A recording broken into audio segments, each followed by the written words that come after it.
Lord, come. Take up your holy throne.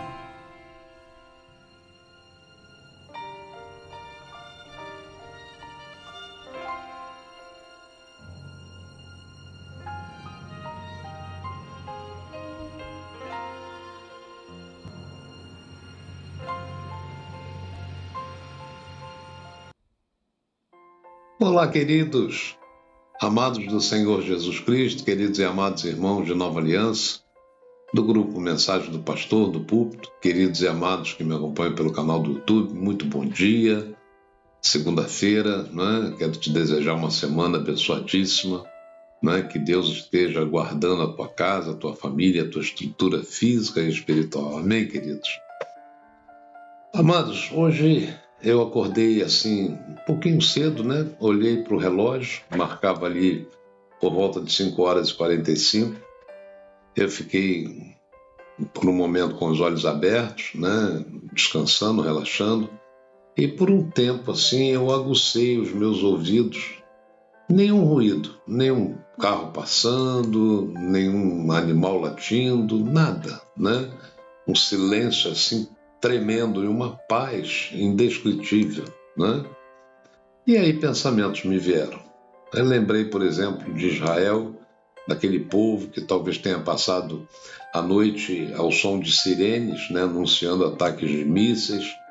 Lembrei das comunidades acordadas, sobressaltadas por rajadas de tiro, das facções criminosas em disputa territorial. Enfim, né, passou assim como um filme de que a noite de paz, né, e silêncio que Deus me concedeu, com um fôlego de vida, né, ao final, com saúde, disposição, capacitação para levantar e viver o dia que Ele me deu, um grande privilégio. Eu me considerei assim um privilegiado. Não tem como não lembrar do grande amor de Deus, né, e de sua misericórdia, porque de fato nós não merecemos, né, mas recebemos esta bênção. Então eu olhei para o celular e percebi havia ali uma notificação de mensagem, né? Eu peguei o aparelho para ver e estava lá a mensagem de um irmão na fé, muito querido, comunicando e pedindo oração porque ele havia sido diagnosticado com uma doença terminal em estágio avançado.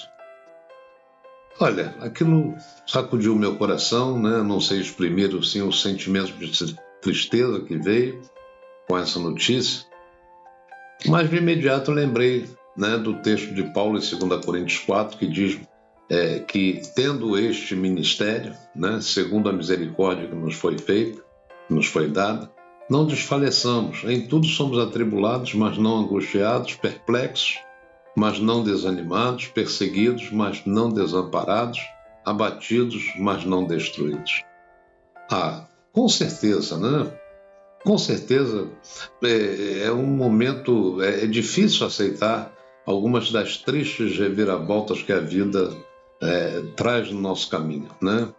E há poucas coisas, né, que podem agitar a alma humana realmente assim de uma forma melhor. Poucas coisas, não há muitas coisas, né, que podem agitar a alma humana, né? Mas a notícia de um diagnóstico de uma doença terminal eu acho que é terrível. Eu acho que, vamos dizer assim, ocupa o topo, né, da escala, né, se eu posso dizer assim, de gravidade. Às vezes, nós nos esquecemos que estamos todos no mesmo barco da vida. E logo, para a gente que está de fora, às vezes, de uma situação dessa, logo vem a presunção, né, de pecado. Mas é bom lembrarmos que em tudo de ruim que nos acontece, né, é resultado direto do pecado, daquilo que foi feito, né, arranhado, contaminado a parte física, porque a parte espiritual, a alma do homem foi resolvida em Cristo, né?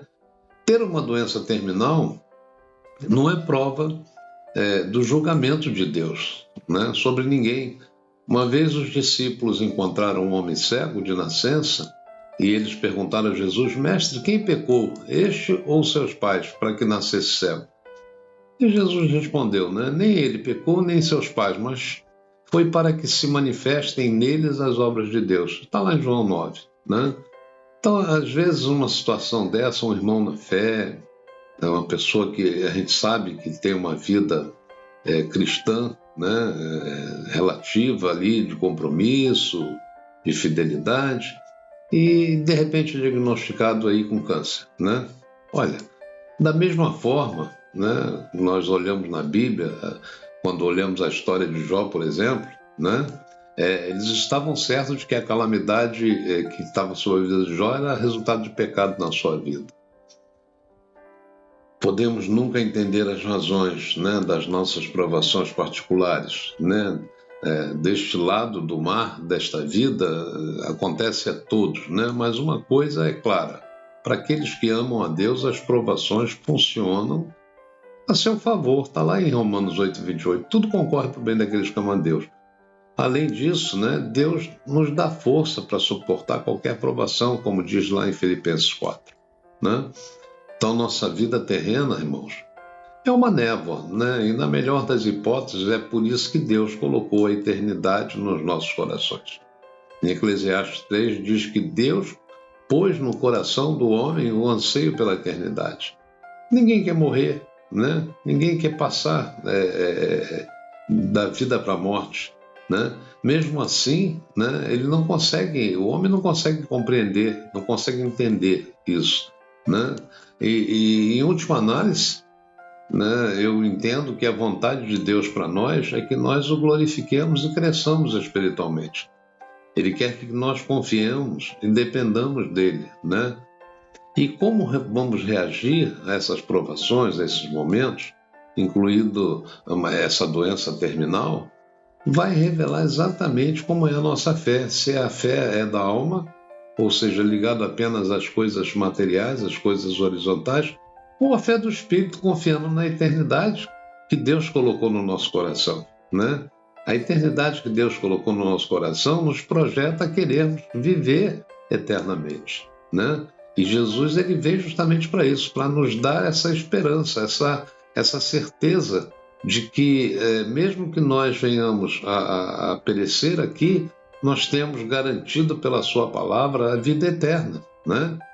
As Escrituras nos ensinam a oferecer os nossos corpos como sacrifício vivo, está lá em Romanos 12, e de fato, morrer para nós mesmos é um requisito para aqueles que querem seguir a Jesus, né? Significa que nós devemos nos subordinar completamente a Ele. Jesus no Getsemane, né? Ele disse: a minha vontade é uma, mas seja feita a tua vontade. Então, meu irmão, minha irmã, seja qual for a tua provação, a tua luta, até mesmo se você foi diagnosticado com uma doença terminal, a primeira coisa que deve fazer é declarar, buscar em você se você é verdadeiramente filho de Deus, né? Se não, faça isso, né, indo a Jesus e confessando a Ele como teu Salvador, né? Faça uma profunda avaliação da sua vida. Se tiver que liberar perdão, libere. Se você rompeu relacionamentos, faça o que puder para consertá-los, né? Cresça espiritualmente e ministre aos outros, né? Continue a confiar no poder de Deus, né? Para ter força dia a dia, à medida que o Senhor dá graça, né? Nós devemos entender que, como Paulo entendeu o espinho na carne, lá em 2 Coríntios 12, né? E, finalmente, né, nós devemos nos consolar com a promessa de Jesus de vida eterna e paz, né? Ele falou, né, deixo-vos a minha paz vos dou, não vou-la dou como o mundo dá, não se turbe o vosso coração, nem se atemorize. É o conforto que nós temos nesses momentos, né? Está lá em João 14. Então, eu quero dizer que o que eu entendo sobre esses diagnósticos de doenças terminais, como câncer ou qualquer outra, né? As dores que nós sentimos no corpo, né? No corpo físico, reverberam na alma, nós sabemos disso, né? Isso é fato. Mas se deixarmos que pensamentos atinjam a nossa alma, sugestionando que Deus nos abandonou, ou se por alguma razão acharmos que estamos passando o que estamos passando porque tenhamos esquecido de orar em algum momento ou negligenciamos por fraqueza humana o compromisso da carreira espiritual, meus amados, a gente vai continuar doente, né? Sabe por quê? Porque está escrito no Salmo 103 que Deus não nos trata segundo os nossos pecados, nem nos retribui consoante as nossas iniquidades. Porque diz lá que o quanto está o céu da terra, né, acima da terra, assim é grande a sua misericórdia para aqueles que o temem, né? Então tenha fé, espere em Deus. A vida faz doer a alma por muitas vertentes, mas o que deve prevalecer é a certeza de que tudo nesse mundo passa, mas a palavra de Deus permanece para sempre. E ela diz que verdadeiramente Jesus tomou sobre si as nossas enfermidades. As nossas dores levou para si, está lá em Isaías 53. Então, terminando essa mensagem, eu quero dizer, olha, se creres, verás a glória de Deus. Amém? Deus te abençoe, Deus te renove, Deus te capacite, Deus te dê sustentação e que nós possamos continuar essa caminhada até o dia, né, que nós estaremos vivendo eternamente com o Senhor. Amém? Um beijo no teu coração, fica com Deus. Olha, compartilhe essa mensagem com alguém, toque no sininho, inscreva-se nesse canal, isso é muito importante. Até a próxima, queridos, em nome do Senhor Jesus.